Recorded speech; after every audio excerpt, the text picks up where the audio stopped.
इसलिए परमाणु के अंदर उन्हें चेतना की जरूरत नहीं पड़ती है। जैसे कुम्हार है, वो मिट्टी पानी वगैरह सब जड़ पदार्थ होते हैं, उनको उनका मिश्रण करके और उनमें से किसी पदार्थ की उत्पत्ति कर देते हैं। तो मिट्टी का चेतन होना जरूरी नहीं है, कुम्हार के चेतन होने मात्र से वो सभी जड़ पदार्थों में से किसी नए पदार्थ का निर्माण किया जा सकता है। वैसे ही ईश्वर जो है वो निमित्त कारण है, परमाणु आदि है वो उपादान कारण है, और उनके मिश्रण से जगत बन जाता है। इसलिए उनके अंदर किसी भी प्रकार के चेतन तत्व की जरूरत नहीं पड़ती है।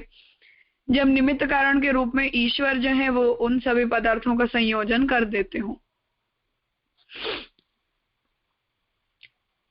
आई थिंक अब ये स्पष्ट हो गया होगा न्याय का। आज ये शंकराचार्य जी के मत से हमें शुरू करना है।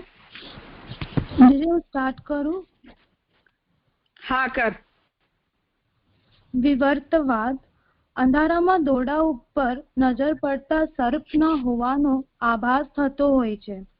અહીં દોરડું સત્ય છે, જ્યારે કે સર્પ ભ્રાંતિજન્ય હોવાને કારણ મિથ્યા અસત્ય છે।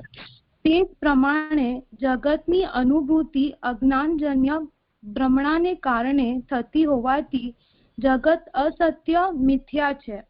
બ્રહ્મ જ એકમાત્ર સત્ય તત્વ છે। વિવર્ત એટલે કે જે વસ્તુ હકીકતમાં જેવી થઈ ન શકતી હોય તેવી રીતે તેનો ભાસ થવા માંડવો એટલે કે તેની ભ્રાંતિ થવી। વિવર્તવાદ શ્રી શંકરાચાર્યએ પ્રસ્તુત કરેલો સિદ્ધાંત છે। આમાં હું એમ સમજી છું કે જ્યારે આપણે અંધારામાં દોરડાને આપણે નજર પડે ત્યારે સર્પનો આપણને ભાસ થતો હોય છે। તો આ લોકો પણ એવું સમજે છે કે જગતની જે અનુભૂતિ જે છે એ બધી ભ્રમણા છે અને એ અસત્ય છે અને ખાલી બ્રહ્મ જ સત્ય છે। અને વિવર્ત એટલે કે જે વસ્તુ હકીકતમાં જે દોરડું છે એ સર્પ નો હોઈ શકે। બસ જે હું આટલું સમજી શકી છું। હા, વિવર્ત શબ્દનો મતલબ જે છે એ ભ્રાંતિ થાય છે। सॉरी हिंदी में यहाँ इसे टेक्स्ट से अलग होकर शंकराचार्य जी के मत को ओवरऑल समझ लो एक बार। सबसे पहले डेफिनेशंस लिख लो कि शंकराचार्य जी के लिए जगत जो है वो मिथ्या है, ब्रह्म जो है वो सत्य है, और जीव और ब्रह्म ये दोनों में अभेद है। जीव और ब्रह्म दोनों एक हैं। इन तीन चीजों को नोट कर लो एक बार। ब्रह्म सत्यम, जगन मिथ्या, ब्रह्म जीवो न अपरः। ब्रह्म सत्यम, जगन मिथ्या, ब्रह्म जीवो न अपरः। मतलब कि ब्रह्म जो है वो सत्य है। सत्य, असत्य और मिथ्या, इन तीनों की व्याख्या मैंने कल बताई थी। उन्हें भी लिखना चाहो तो एक बार लिख लो। सत्य होने का मतलब ऐसी पदार्थ से है कि जिस वस्तु का कभी भी नाश न होता हो। भूत, भविष्य और वर्तमान तीनों काल में जिस पदार्थ की स्थिति रहती हो उसे सत्य कहते हैं।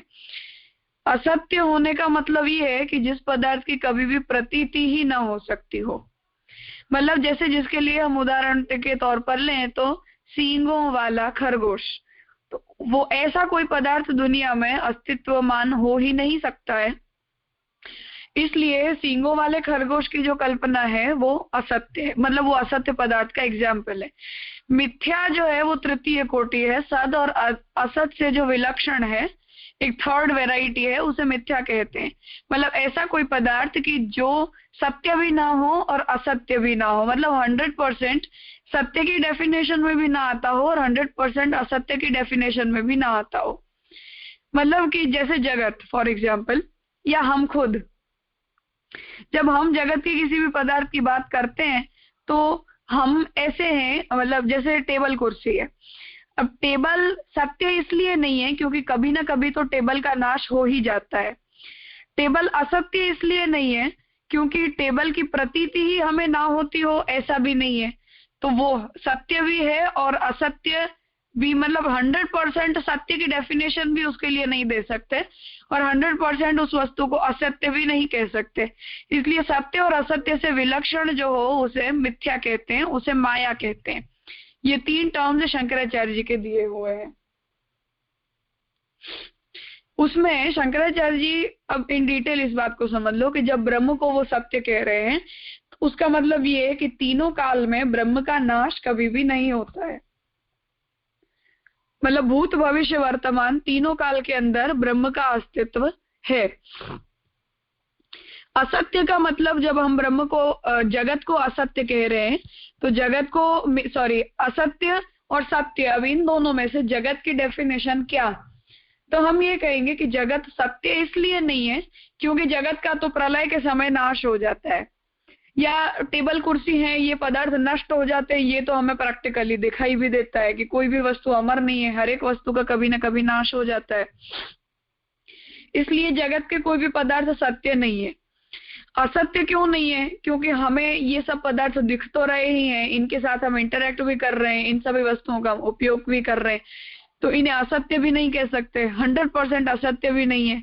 मतलब सींगों वाले खरगोश के जैसा भी नहीं है क्योंकि उसकी प्रतीति तो हमें होती है। तो जो सत्य और असत्य से विलक्षण हो वो तृतीय कोटि माया की है। इसलिए जगत मायिक है और जगत मिथ्या है। ये दूसरा स्टेटमेंट हुआ, ब्रह्म सत्य है, जगत मिथ्या है। अब उसकी प्रतीति क्यों होती है हमें? जब जगत अस्तित्वमान नहीं है, जगत सत्य नहीं है, तो जगत की प्रतीति हमें कहाँ होती है और क्यों होती है? तो शंकराचार्य जी ये कहते हैं कि ईश्वर जो है, ब्रह्म के 2 टाइप्स होते हैं, सगुण ब्रह्म और निर्गुण ब्रह्म। इनको लिखते रहना।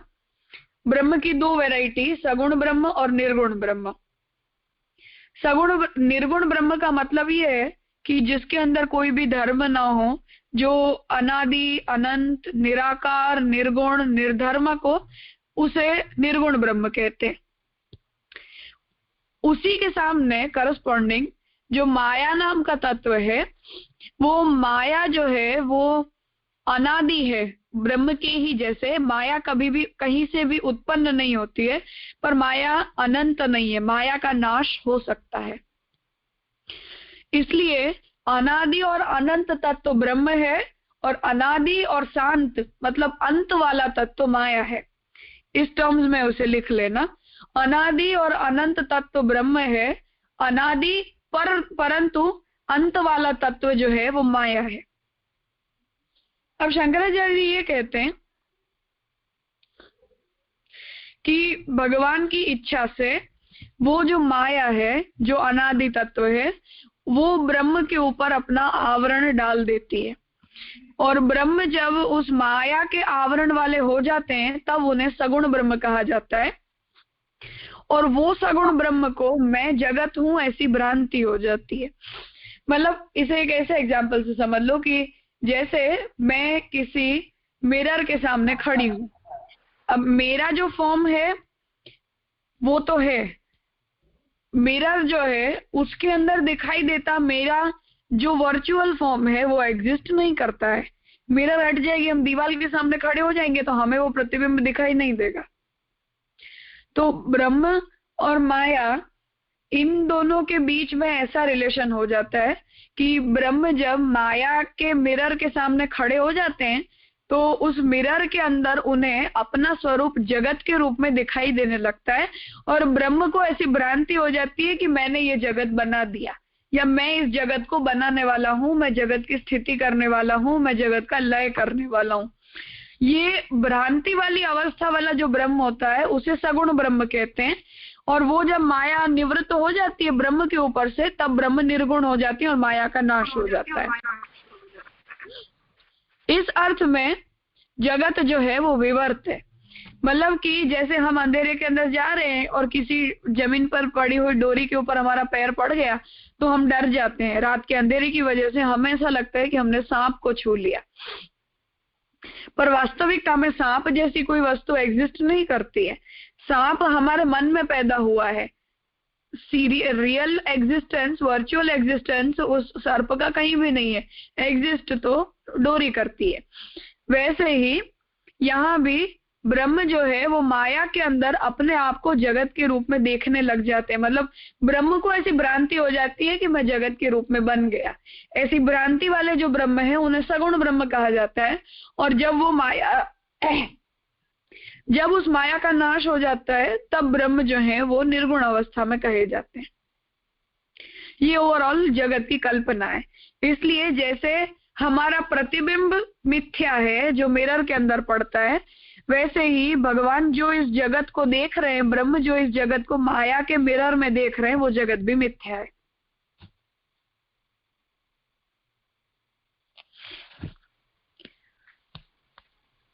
इस विषय को सृष्टि तुम एक बार समराइज करके बताओ, फिर हम क्वेश्चनर लेंगे।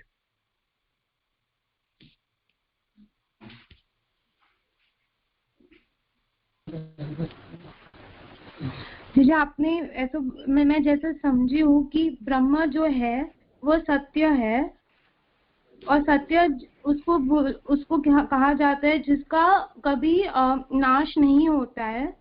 जगत जो है वो मिथ्या है, उसको हम असत्य नहीं बोल सकते। और असत्य क्यों नहीं बोल सकते? क्योंकि मतलब कि वो चीज उसकी नाश भी होती है और वापस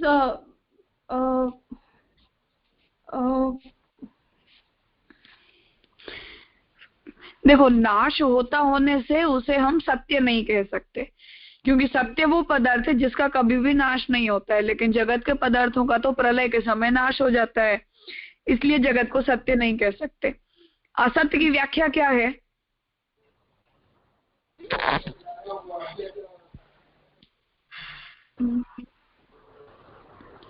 लिख लो उसे।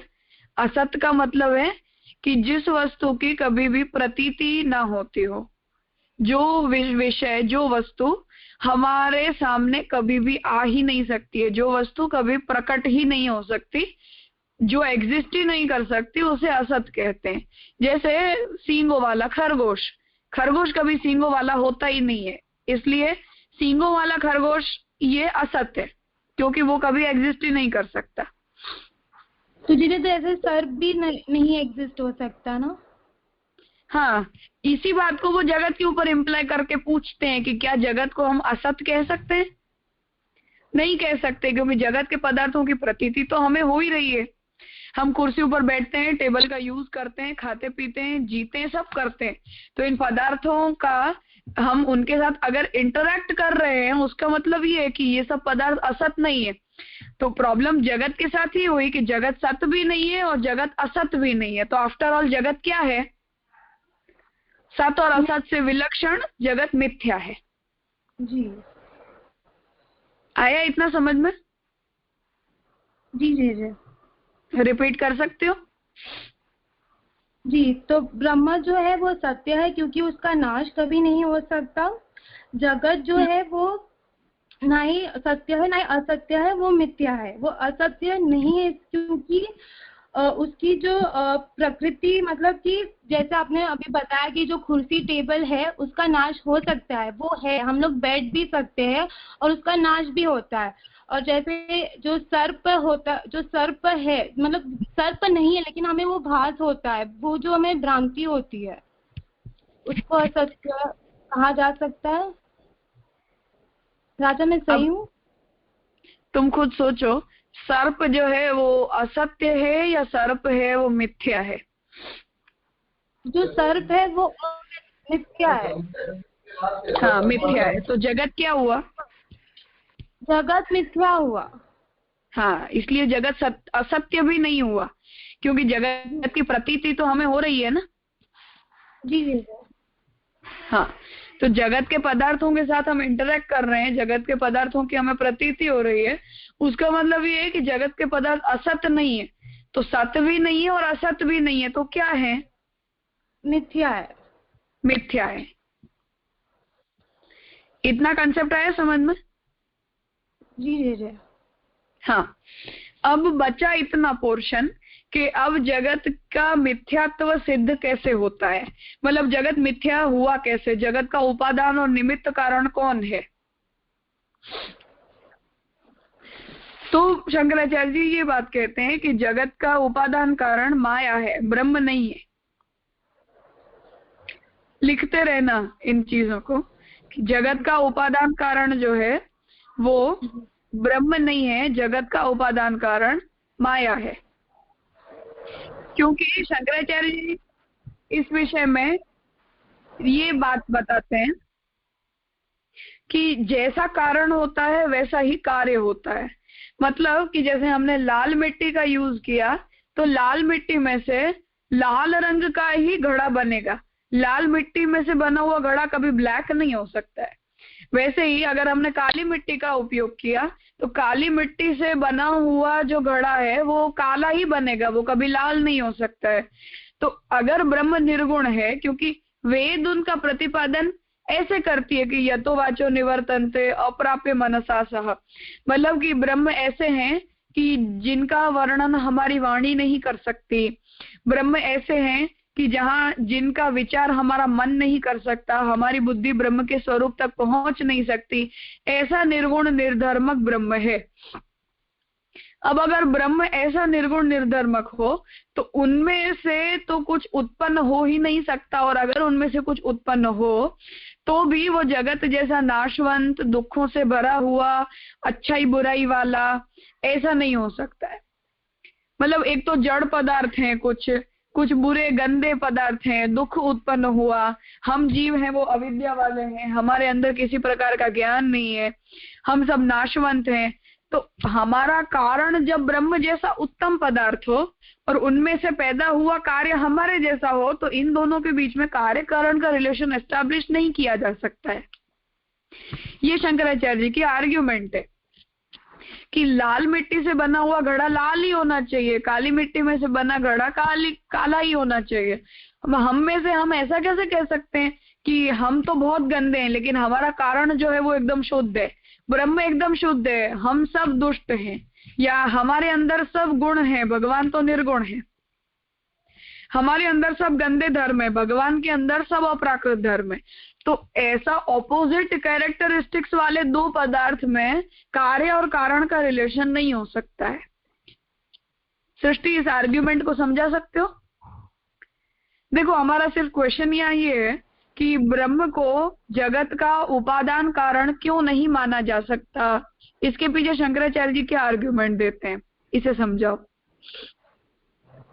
तो जैसे अभी आपने जैसे समझा इसमें ये कि मतलब कि जैसा है उसको वैसा रहना चाहिए, मतलब जो लाल मिट्टी है तो उसका लाल घड़ा बनना चाहिए, काला मिट्टी उसको काला ही बनना चाहिए, होना चाहिए। तो जैसे ब्रह्म निर्गुण है तो जो जीव मात्र है उनको भी निर्गुण ही होना चाहिए।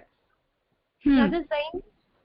हाँ, मतलब जगत के विषय में भी उनमें से जो कुछ भी बनेगा वो उनके जैसा ही होना चाहिए, क्योंकि कारण के ही गुण कार्य के अंदर आते हैं। हाँ, मतलब जैसी मिट्टी होगी ऐसा ही तो घड़ा बनेगा ना, क्योंकि मिट्टी से ही घड़ा बना हुआ है, इसे ही उपादान कारण कहते हैं। तो अगर हम ब्रह्म को उपादान कारण कहते हैं तो ब्रह्म में से जो भी प्रोडक्ट पैदा होती है वो ब्रह्म के जैसी ही होनी चाहिए। लेकिन हमें दिखाई क्या देता है? क्या हमें जगत ब्रह्म जैसा दिखाई देता है? नहीं। क्या हम ऐसा जगत के पदार्थों को देखकर ऐसा कह सकते हैं कि इन सब का कॉजल मटेरियल ब्रह्म है, या ये ब्रह्म में से बने हुए हैं? नहीं जी। अगर हम ऐसा नहीं कह सकते क्योंकि इन दोनों के कैरेक्टरिस्टिक्स मैच नहीं करते। कारण और कार्य के कैरेक्टरिस्टिक्स एक दूसरे के साथ मैच होना जरूरी है, लेकिन जगत के विषय में ब्रह्म और जगत इन दोनों के कैरेक्टरिस्टिक्स एक दूसरे के साथ मैच करते ही नहीं है। तो उसका मतलब ये है कि ब्रह्म को कारण नहीं बना सकते, कारण कोई और होना चाहिए। वो क्या हो सकता है? तो वो माया हो सकती है। ओके। क्योंकि माया तो खुद दुष्ट है, माया अविद्या वाली है, तो उसमें से जो प्रोडक्ट पैदा होगा वो तो उसके जैसा ही होगा।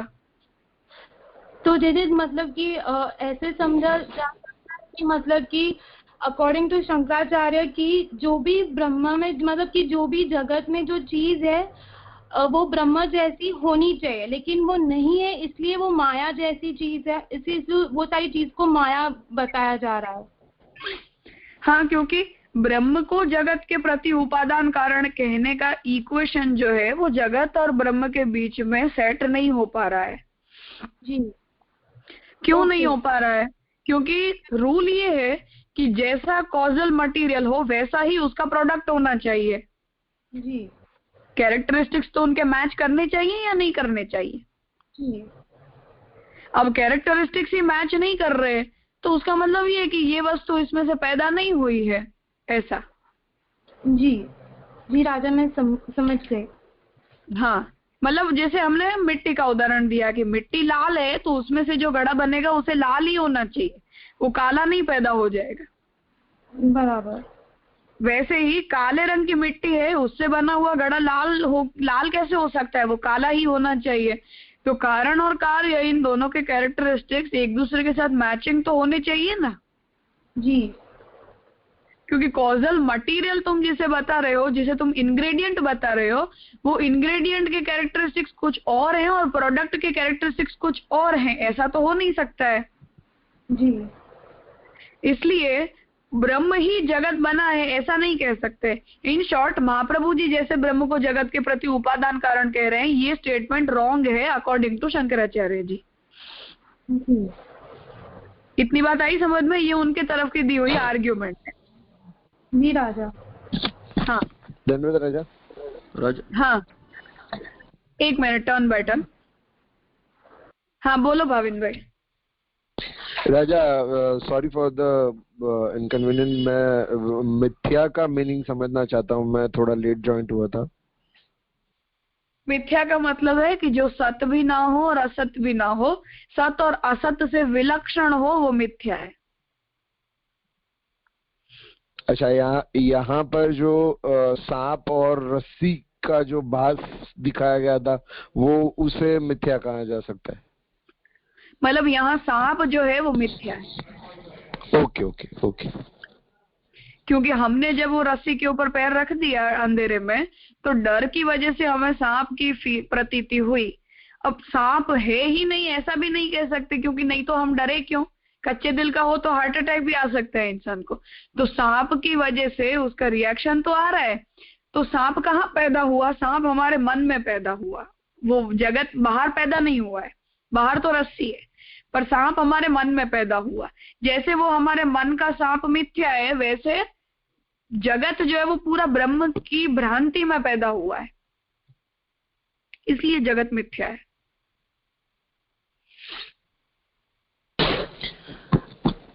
तो राजा, भ्रांति का मतलब क्या हो सकता है? भ्रांति, इल्यूजन।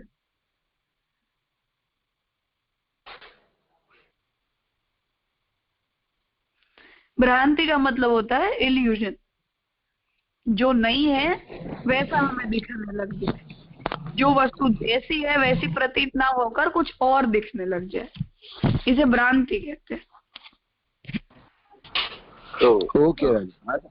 राजा धन्यवाद प्रणाम। राजा हाँ, एक मिनट,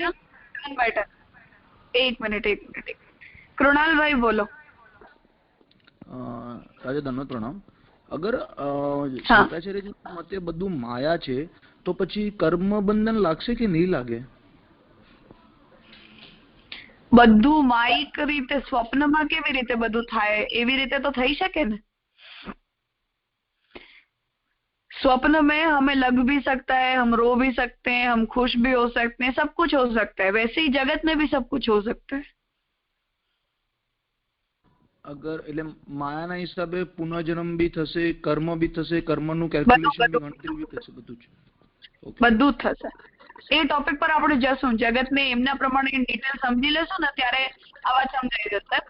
અત્યાર પૂરતું એમના તરફથી આર્ગ્યુમેન્ટ સમજો કે એમને મહાપ્રભુજી જ્યારે બ્રહ્મને જગતનું ઉપાદાન કારણ કહી રહ્યા છે, તો બ્રહ્મને ઉપાદાન કારણ કહેવામાં શંકરાચાર્યજીને પ્રોબ્લેમ શું છે, અત્યારે આપણે એ સમજી રહ્યા છીએ। ઓકે, હા કિરીટભાઈ બોલો હવે। હા રાજા ધન્યવાદ। આપણે હમણાં આપે કહ્યું કે બ્રહ્મની ભ્રાંતિ છે, એકચ્યુઅલી ભ્રાંતિ જીવની ભ્રાંતિ છે કે બ્રહ્મની ભ્રાંતિ છે? શંકરાચાર્યજીની ડેફિનેશન પ્રમાણે જીવ અને બ્રહ્મ બંને એક છે, અલગ નથી। તો જે ભ્રાંતિ થઈ રહી છે એ તો જીવને થઈ રહી છે ને, કે ભાઈ દોરડામાં જે સર્પની જે ભ્રાંતિ છે એ તો જીવને થઈ રહી છે, બ્રહ્મને એવી ભ્રાંતિ તો નથી ને? શંકરાચાર્યજી પ્રમાણે જગતની ભ્રાંતિ બ્રહ્મને છે. મતલબ બ્રહ્મને ઇલ્યુશન થયું છે? બ્રહ્મને ઇલ્યુશન થઈ ગયું છે કે હું જગત છું. અચ્છા, જેને આપે કહ્યું કે એ સગુણ બ્રહ્મ છે એમ. હા, એ સગુણ બ્રહ્મ એટલે બ્રહ્મની એક એવી અવસ્થા છે કે જ્યારે બ્રહ્મ ઉપર પણ માયા લાગી જાય છે, ત્યારે જેવી રીતે આપણે દર્પણના મિરરના સામે ઉભા રહીને અને પોતાનું પ્રતિબિંબ જોઈને ખુશ થઈએ કે હું છું, એવી રીતે બ્રહ્મ જ્યારે માયાના દર્પણની સામે ઉભા રહે છે ત્યારે માયામાં એમને પોતાનું પ્રતિબિંબ જગતના રૂપમાં દેખાય છે અને જગતને જોઈને બ્રહ્મ ખુશ થઈ જાય છે કે મેં આ બધું બનાવ્યું છે, હું આ બધું બન્યો છું. આવી ભ્રાંતિ વાળા બ્રહ્મને સગુણ બ્રહ્મ કહેવાય છે. ને જગત જે છે એ માત્ર એ દેખાતું પ્રતિબિંબ છે, એટલે મિથ્યા છે. તો એ જે સગુણ બ્રહ્મ છે એ એમને એ લોકો નિર્બલ માને છે કે એવું કઈક છે કે એમ કેમ? હા, એને ઈશ્વર કે છે એ લોકો. એટલે કે મેં જગત બનાવ્યું છે, જગતની સ્થિતિ હું કરું છું, હું જગતનો લય કરવા વાળો છું, આવી ભ્રાંતિ વાળા બ્રહ્મ ને સગુણ બ્રહ્મ કહેવાય છે. તો એક રીતે તો એક એલિગેશન થયું ને કે બ્રહ્મ ખોટો છે એમ. મતલબ ભ્રાંતિ તો ન થવી જોઈએ, જેને એનલાઇટમેન્ટ કે કંઈ પણ થયું હોય, અથવા તો બ્રહ્મને તો એનલાઇટમેન્ટ થવાની જરૂર નથી, પણ કોઈ જીવની દ્રષ્ટિથી આપણે એમ વિચાર કરી શકીએ તો આપણને લાગે કે ભાઈ આપણે ખોટા છીએ આપણી કંઈક અસમ્પશનમાં, પણ બ્રહ્મને તો એવું ન થઈ શકે ને. બ્રહ્મથી કોઈ એવી તો શંકરાચાર્યજી એના માટે એ કે છે કે જીવાત્માને જે ભ્રાંતિ થઈ જાય છે એમાં એનો કંટ્રોલ નથી હોતો, પણ બ્રહ્મ આ ભ્રાંતિને પોતે ઇન્વાઇટ કરે છે. એનું કારણ શું? મને એકમાંથી અનેક થવું છે, એકોહમ બહુશ્યામ પ્રજાએ, આ જે બ્રહ્મની ઈચ્છા છે, પણ આ ઈચ્છા વિધાઉટ માયા પૂરી ન થઈ શકે. બસ આ શંકરાચાર્યજીનું બેઝિક એલિગેશન છે કે વિધાઉટ માયા બ્રહ્મ જગત લોકો એક્સેપ્ટ કરે છે. કરે છે તો શ્રુતિના વચનને કેવી રીતે ડિનાય કરે? બરોબર. એટલે એ લોકો બ્રહ્મ હું એક અનેક થઈ જાઉં આવી અગર બ્રહ્મની ઈચ્છા થઈ જાય તો નિર્ગુણ, નિરાકાર, નિર્ધર્મક બ્રહ્મ કેવી રીતે પોતાનામાંથી કોઈ પ્રોડક્ટ પેદા કરી શકે? બરોબર. તો એને માયાની હેલ્પ લેવી પડે છે. બસ આ આપણી પ્રોબ્લેમ છે. મહાપ્રભુજીને સમસ્યા છે આ સ્ટેટમેન્ટ થી કે વિધાઉટ માયા શું બ્રહ્મ જગત ન બની શકે? એવી બ્રહ્મની અંદર સામર્થ્યની શું કમી છે? શંકરાચાર્યજી એમ કે છે કે કેમ કે બ્રહ્મ નિર્ગુણ નિર્ધર્મક છે એટલે વિધાઉટ માયા એ જગતના રૂપમાં પરિણમી ન શકે. એટલે અનાદિ તત્વ માયા છે જેની અંદર બ્રહ્મ પોતાનું દર્પણમાં પ્રતિબિંબ જોય છે, પોતાની ઈચ્છાથી, સ્વેચ્છાએ જોય છે. એટલે આ ઈચ્છાએ જોય છે એમ કહીને એને બ્રહ્મના સામર્થ્યને બચાવવાનો થોડો એમણે પ્રયત્ન કર્યો છે. બરોબર. એટલે આપણા જેવા એમને નથી કહી દીધા, પણ આપણે પોતાની મરજીથી કોઈ ઇલ્યુઝન ઇન્વાઇટ કરીએ એવી રીતે બ્રહ્મ સામેથી માયાને ઇન્વાઇટ કરે છે અને પછી એની અંદર પોતાને જગતના રૂપમાં જોયે છે. જ્યારે બ્રહ્મ એને પોતાના સામેથી હટાવી દે છે ત્યારે માયાનો નાશ થઈ જાય છે અને બ્રહ્મ અદ્વૈત છે. એ સામર્થ્યને ઇન્વાઇટ કરવાનું કારણ પણ અલ્ટિમેટલી તો એ છે ને કે એમને એકમાંથી અનેક થવું છે. અલ્ટિમેટ કારણ એ જ છે, પણ મહાપ્રભુજી એમાં આર્ગ્યુમેન્ટ એ આપે છે કે શું બ્રહ્મ વિધાઉટ માયા અનેક ન બની શકે? એવું કમ્પલ્ઝન રાખવાની શું જરૂર છે? ભગવાનની ઈચ્છા થઈ તો ભલે માયા દ્વારા કરાવી દીધું, ઈચ્છા ન થઈ, કદાચ માયા ન જ હોય તો શું ભગવાન પોતે એકમાંથી અનેક ન બની શકે? આપણે ત્યાં પણ અમુક જગ્યાએ તો વર્ણન આવે છે ને કે ભગવાને પોતાની યોગ માયાની શક્તિથી આ બધી સૃષ્ટિનું રચના કર્યું છે. પ્રભુજીએ માયાને ભગવાનની શક્તિ માની છે. માયા ભગવાનમાંથી પેદા થાય છે. માયાનું પણ ઉપાદાન કારણ બ્રહ્મ છે. શંકરાચાર્યજીએ માયાને ઇન્ડિપેન્ડન્ટ માની છે, એનું ઉપાદાન કારણ બ્રહ્મ નથી. માયા અનાદિ તત્વ છે. ઓકે. બરાબર. એટલે મહાપ્રભુજીની પ્રોબ્લેમ આપણને એવું બ્રહ્મ ઉપર કમ્પલ્ઝન રાખવાની શું જરૂર છે કે તમને એકમાંથી અનેક બનવું હોય તો તમને માયાની હેલ્પ લેવી જ પડશે? શું વિધાઉટ માયા બ્રહ્મ એકમાંથી અનેક ન બની શકે? આવું કમ્પલ્શન રાખવાનો મતલબ જ એ છે કે તમે બ્રહ્મના સામર્થ્યને ડિડક્ટ કરી રહ્યા છો. જી રાજા, ના હવે ક્લિયર છે. Hello turn by turn. એક મિનિટ. હા બોલો રાજુભાઈ. અરે મેં તો આમાં પછી એવું નહીં થાય કે એ લોકો જે અદ્વૈત માને છે તો માયા અને બ્રહ્મનો બધી દ્વૈત થઈ જશે ને આવી રીતે સમજીશું તો? પણ અંતમાં દ્વૈત નહીં રહે ને. માયા અનંત તો છે નહીં, માયા નષ્ટ થઈ જશે ત્યારે તો એકમાત્ર બ્રહ્મ બચશે ને. હા એ બરાબર છે, પણ એ લોકો પહેલેથી જ લોકોનું બેઝ તો એ જ છે ને કે અદ્વૈત છે.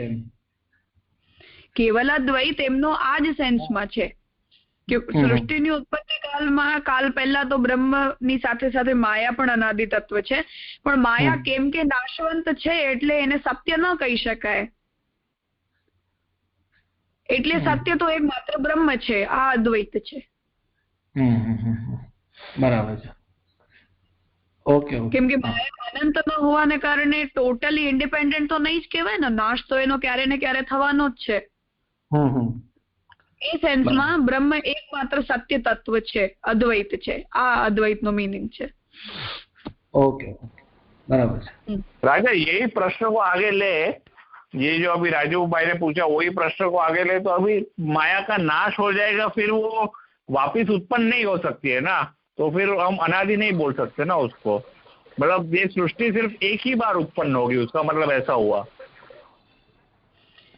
शंकराचार्य जी का एक्चुअली क्या है कि माया को वो अनिर्वचनीय बता देते हैं कि माया मिथ्या पदार्थ होने के कारण न सत है न असत है, सत और असत से विलक्षण है, इसलिए माया के बारे में कुछ भी बोला नहीं जा सकता है, माया अनिर्वचनीय है, ऐसा उसे कह देते हैं. अब सृष्टि की उत्पत्ति और नाश एक बार होगी या अनेक बार होगी या परमानेंट उस माया का नाश कब होगा, इस बारे में शंकराचार्य जी साइलेंट है, टोटली साइलेंट है. क्योंकि नाश होके वापिस उत्पन्न हुई तो हम अनादि नहीं बोल सकते ना राजा. मेरा वो मैं वो क्वेश्चन कर रहा हूँ. वो तो मैं समझ गई, पर उसे वो लोग ऐसा नहीं बताते हैं कि माया का नाश हो जाएगा फिर वो उत्पन्न ही नहीं होगी. माया उत्पन्न हो ही नहीं सकती, माया तो अनादि तत्व है. इसलिए ब्रह्म के ऊपर से वो जब माया नष्ट हो जाएगी तब ये जगत खत्म हो जाएगा. तो वो एक ही बार, मतलब जगत एक ही बार प्रोसेस होगी ना वो. राजा आप उत्पत्ति प्रलय के बाद वापस उत्पत्ति नहीं हो सकती है ये हिसाब से? नहीं, ऐसा नहीं है. इसीलिए मैंने प्रलय के वो बहुत सारी वैरायटी आप लोगों को बताई थी कि प्रलय नित्य, नैमित्तिक और प्राकृतिक 3 टाइप का होता है. इसलिए हम अगर ऐसा समझते हो कि इस ब्रह्मांड का नाश हो गया या हमारी मिल्की वे गैलेक्सी का नाश हो गया तो ये प्रलय है, ऐसा उसका मतलब नहीं है. इतना अनंत विद ब्रह्मांड है तो जब तक पूरा नष्ट नहीं होगा तब तक संपूर्ण नाश तो नहीं कह सकते ना कुछ तो है ही. नहीं राजा, एक्सेप्टेड, बट पूरा नष्ट हो जाएगा बाद में वापस उत्पन्न नहीं हो सकता है उनके हिसाब से. फिर कुछ नहीं होगा. हाँ, तब अद्वैत हो जाएगा. अभी द्वैत है पर पूरा नष्ट हो जाएगा बाद में वापस अद्वैत हो जाएगा. अद्वैत इस सेंस में भी कि बाद में कुछ भी नहीं बचेगा, और इस सेंस में भी कि सत्य तत्व ब्रह्म के अलावा कुछ भी नहीं है. माया हो, जगत हो, भले हो, पर सत्य पदार्थ हो तो एकमात्र ब्रह्म है. ये भी अद्वैत का मीनिंग है. राजा आपने अभी बताया ना कि कोई एक थॉट के लिए शंकराचार्य भी साइलेंट है, वो क्या चीज कही? यही कि माया को डिफाइन करो तो माया को डेफिनेशन वो सिर्फ सदसद विलक्षणा माया, बस इतना ही देते हैं, उससे आगे नहीं देते. माया अनिर्वचनीय है ऐसा कहते हैं, उसके बारे में कुछ बोला नहीं जा सकता है.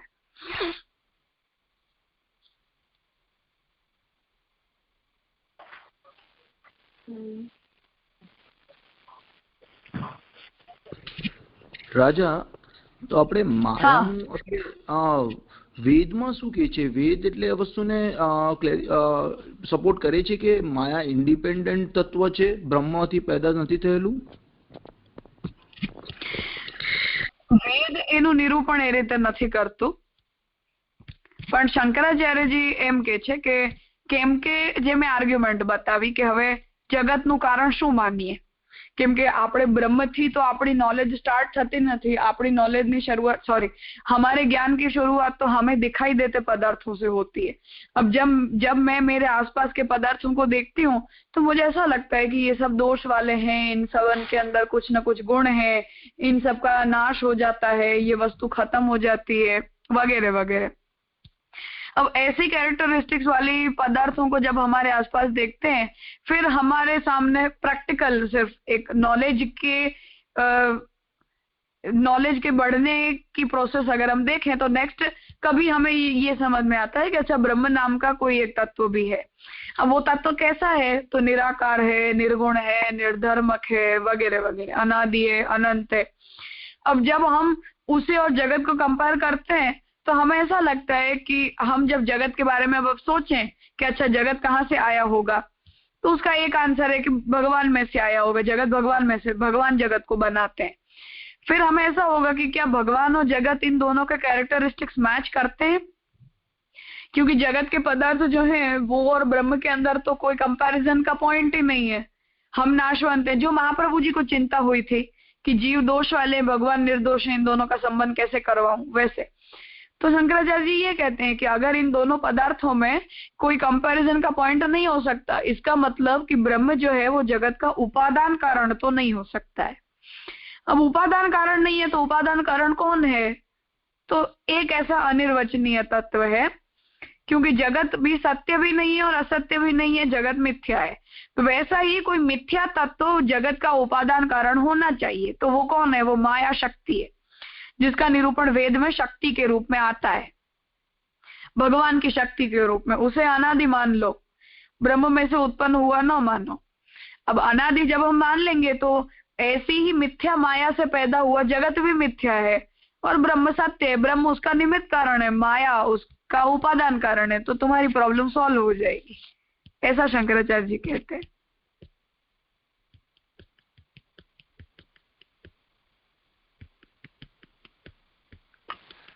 नहीं राजा, प्रॉब्लम तो सॉल्व नहीं हो रही है ना। ऐसा मान लेते तो एक बार जगत नष्ट हुआ बाद में उत्पन्न हो ही नहीं सकता है। ऐसा लॉजिक मान लेते कि अनादि है पर माया का अंत होता है। अच्छा, ये जो पार्थ भाई ने ये जो बात कर रहे हैं, हाँ बोलो, उसी को कंटिन्यू करना, नया सवाल मत करना अभी।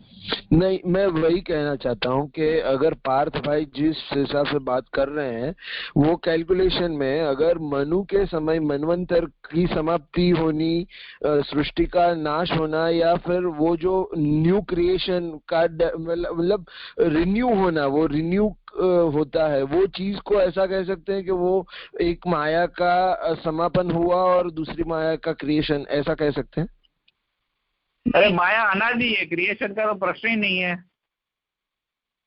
माया बनी नहीं सकती है, माया अनादि तत्व है। माया अनादि तत्व है, दैट इज फॉर श्योर। अच्छा, तो मैं जहां तक समझा हूँ वो पूरी तरह, अभी आपने जैसे बताया कि एक ब्रह्मांड अगर नष्ट नहीं हो गया तो दूसरा तो है, मतलब वो पूरा सृष्टि जब तक डिस्ट्रॉय नहीं हो तब तक वो माया खत्म नहीं होगी, ऐसा कह सकते हैं। हाँ, वो तो ऐसा ही ना, एब्सोल्यूट प्रलय होगा तभी नाश होगा ना, तब तक तो कुछ ना कुछ है, तब तक माया तो रहेगी। हम नष्ट हो जाने से क्या होता है, हम तो यूनिवर्स का बहुत छोटा सा पार्ट है, कंसिडरेबल भी नहीं है।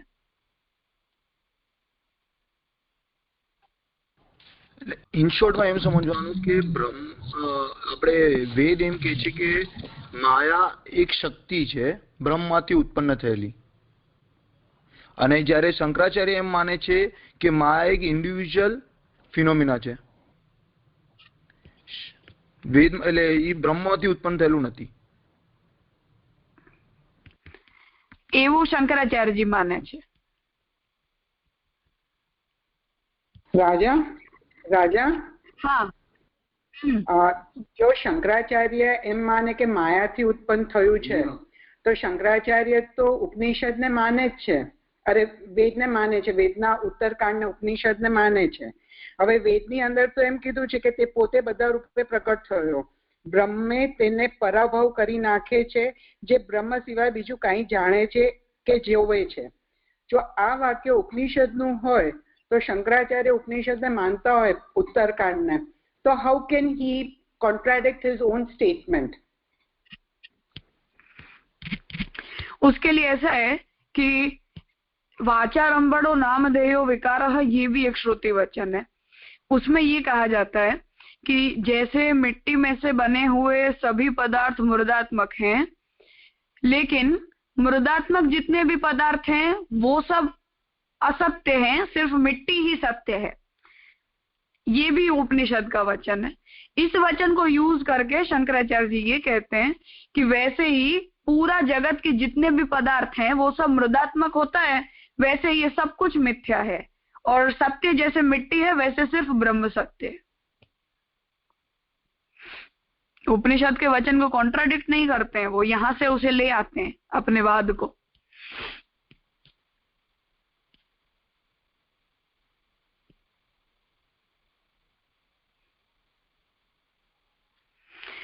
वेद के वचनों की एनालिसिस इसके लिए जरूरी होगी। शंकराचार्य जी की इन बातों को वेद सम्मत उन्होंने कैसे प्रूव किया है उसे समझने के लिए हम क्या इनकी डेफिनेशन करते हैं वो अलग बात है। एक काम करो, हमने ब्रह्म की दो व्याख्या पहले लिखी थी, आनंदो ब्रह्मेति व्यजानात सत्यम ज्ञानम अनंतम ब्रह्म, और दूसरी लिखी थी यतो वा इमानि भूतानि जायन्ते ये न जातानि जीवन्ति।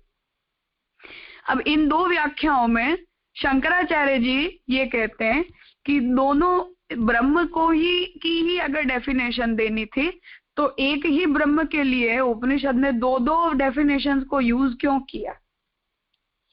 अब अगर दो दो डेफिनेशन को यूज किया है उसका मतलब ये है कि पदार्थ एक नहीं है, पदार्थ अलग अलग है। इसलिए आनंदो ब्रह्मेति व्यजानात, जो अनंत है उसे ब्रह्म कहते हैं। ये जो व्याख्या है वो ब्रह्म की, निर्गुण ब्रह्म की व्याख्या है। और यतो वा इमानि भूतानि जायन्ते, ये जो व्याख्या है वो सगुण ब्रह्म की व्याख्या है, उसे वो लोग लक्षणा शक्ति से निष्पन्न करते हैं। लक्षण और अभिधा का मतलब मैंने आपको पहले बताया था। अभिधा शक्ति का मतलब होता है गंगायाम घोषः, गंगा में घर है। ये इसका एज इट इज वाक्यार्थ निकालना अभिधा शक्ति है। अब गंगा में तो घर हो नहीं सकता है, लॉजिकली ये बात हम एक्सेप्ट नहीं कर सकते, तो कैसे समझना। तो गंगा में घर नहीं है, गंगा के किनारे घर है। अब इसमें हमने गंगायाम तटे घोषः, यहाँ जो गंगा के बहुत करीब घर है, ऐसा अर्थ हमने जो निकाला वो शब्द का अर्थ नहीं है, ये हमारी बुद्धि का एडिशन है, इसे लक्षणा कहते हैं। शंकराचार्य जी ने वेद के वचनों में लक्षणा का भी प्रयोग किया है, सिर्फ अभिधा शक्ति का प्रयोग नहीं किया है। मतलब जहां जहां शास्त्र की कुछ बातें ऐसी हो कि जहां का अर्थ डायरेक्टली प्रूव ना हो पाता हो, लॉजिकली वो अपीलिंग ना लगता हो, वहां वहां अन्य श्रुति वचनों के किसी न किसी शब्द का अध्याहार कर सकते हैं। अध्याहार करने का मतलब होता है कि दूसरे किसी वचन में उस शब्द का प्रयोग किया गया हो, उस शब्द को उस वचन से यहाँ इंपोर्ट कर लो, ये किया जा सकता है। ये शंकराचार्य जी की मेथड है, इसे लक्षणा कहते हैं। तो इसलिए उन्होंने यतो वा इमानि भूतानि जायन्ते वाली जो ब्रह्म की व्याख्या है उसमें माया वाला ब्रह्म, शुद्ध ब्रह्म नहीं, ऐसा करके सगुण ब्रह्म की व्याख्या दे दी है। और आनंदो ब्रह्मेति व्यजानात् सत्यम ज्ञानम अनंतम ब्रह्म, इस व्याख्या के अंदर उन्होंने निर्गुण ब्रह्म का अर्थ लिया है। ये शंकराचार्य जी अपनी मनमर्जी से शास्त्र के वचनों में ऐसे अर्थ निष्पन्न करते हैं लक्षणा शक्ति के द्वारा। इसलिए जब वो ये कहते हैं कि ब्रह्म सगुण और निर्गुण दो प्रकार का होता है या जगत मिथ्या होता है, तो इन सब बातों को प्रूव करने के लिए वो श्रुति वचनों में लक्षणा शक्ति का प्रयोग कर लेते हैं। स्वाति बहन, आया समझ में आपको? हाँ राजा, आया समझ में। लेकिन आपने जो बताया ना कि वाचारंभण से उन्होंने हाँ। ये नलिफाई किया, उनका स्टेटमेंट डिफरेंट वे प्रेजेंट किया, तो वो जो मृतिका की जो बात की ना कि वो माटी जो है वो घड़ा रूप में जब प्रविष्ट हुआ तो वो विकार है। तो अगर वो विकार है, वो कल्पना से बना हुआ है, लेकिन दिख तो रहा है, तो कैसे हो सकेगा वो कल्पना? दिख रहा है उसका मतलब कैसे हो सकेगा? दिखाई हमें ना देखते हुए भी हम सांप से डर जाते हैं कि नहीं डर जाते हैं, लेकिन सांप एग्जिस्ट तो नहीं करता है, हमने उस सांप को हमारे मन में ही पैदा कर लिया है, वस्तुतः सांप है ही नहीं वहां, फिर भी हम डर गए, फिर भी हमने वो सांप के जैसे ही रिएक्शन रस्सी के ऊपर पैर रख के दे दिया कि नहीं दे दिया। ये विकारो नामधेयम इसका अर्थ है। ओके ओके, गॉट इट राजा। हाँ, समझ में आया। हाँ, तो हम जैसे सपना हमने देख लिया, अब जब हम सपना देख लेते हैं तो सपने के पदार्थ एग्जिस्ट थोड़ी करते हैं, फिर भी अच्छे बुरे सपनों का हमारे ऊपर कुछ ना कुछ प्रभाव तो पड़ ही जाता है। तो सपने के पदार्थ भी एग्जिस्ट नहीं करते, फिर भी उनका प्रभाव पड़ जाता है, मतलब हमने हमारे मन में उन चीजों की कल्पना कर ली है। तो वैसे ही जगत भी पूरी एक कल्पना है, प्रतीति होती है, तो सपने में जैसी प्रतीति होती है ऐसे जगत का विवर्त होता है, भ्रांति होती है, जगत एक इल्यूजन है। ये बेसिक बात। ठीक है राजा, समझ में आया राजा। बोल प्रिया। राजा, अपन ऐसे समझ सके कि ब्रह्म के अलावा बाकी सब कुछ अनरियल है। हाँ, इल्यूजन है। Illusion, okay. और वो इल्यूजन किससे हो रहा है?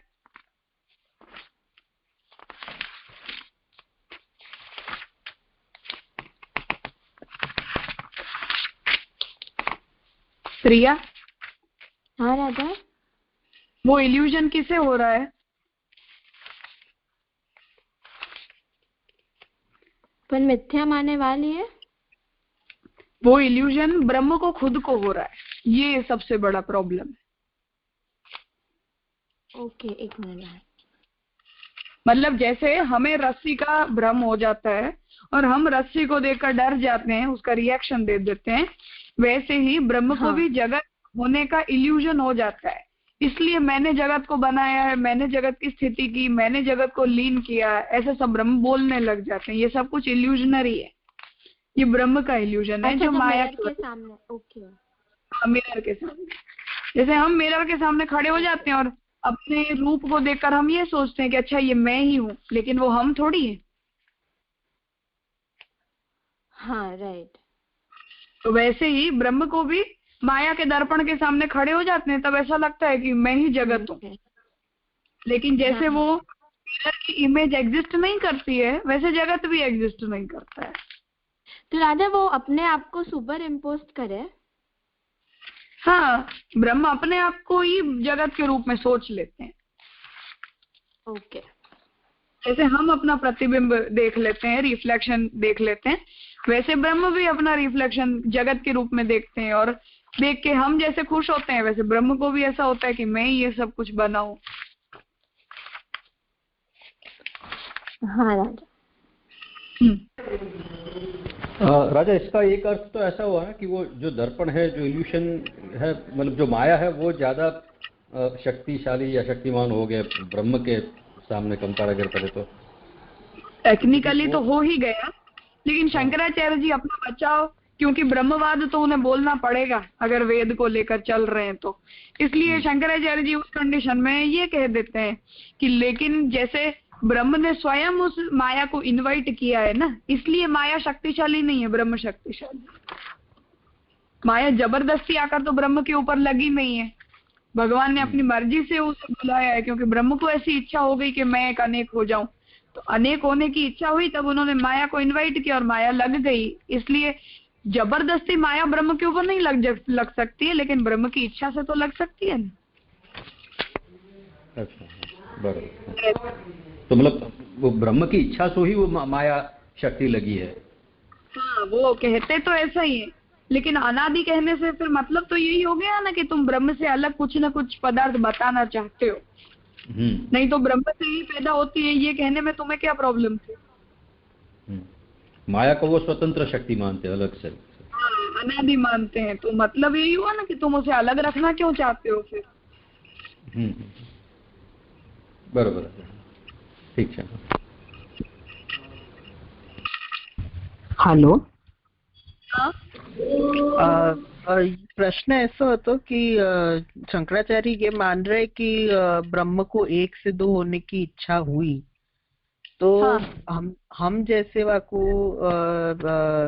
निष्प्रयोजन का इच्छा कह रहे हैं, तो वो ऐसे एक निर्गुण ब्रह्म को ऐसी इच्छा हुई तो वाको सगुण मान रहे हैं माया के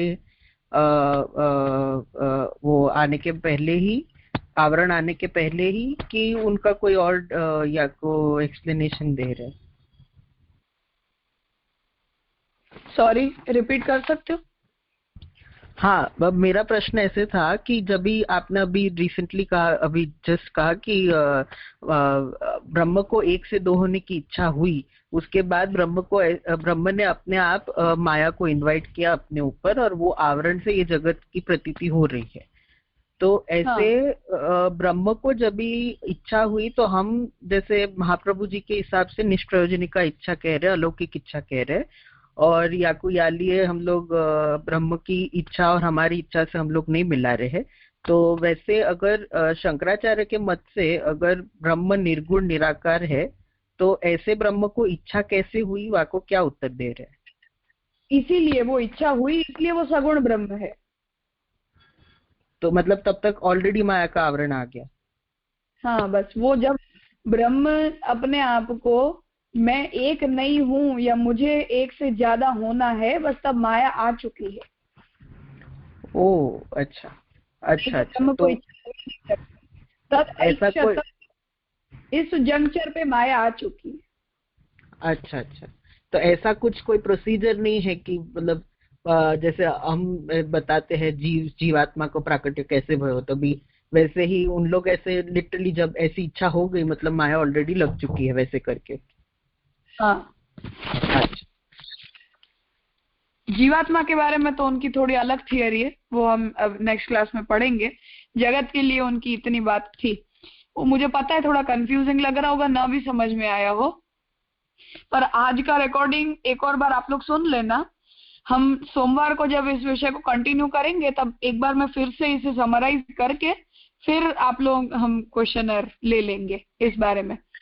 बाकी मैंने पीडीएफ भेजी है, उसका रेफरेंस लेना चाहो तो वहां से भी पढ़ सकते हो थोड़ा। पर अगर सब्जेक्ट ज्यादा डिटेल में जाएगा तो ऐसे क्वेश्चन हम नहीं लेंगे, सब्जेक्ट के लिए जो जरूरी है उतना विषय हम लेंगे। इसलिए जस्ट फॉर योर रेफरेंस पढ़ना चाहो तो उसमें शंकराचार्य जी का केवलाद्वैत मत है, थोड़ा स्वाइप कर लेना, ऊपर पेज नंबर में भेज देती हूँ, वो सोमवार तक पढ़ लेना, थोड़ा सोच लेना, हम सोमवार को वापस कंटिन्यू करते हैं।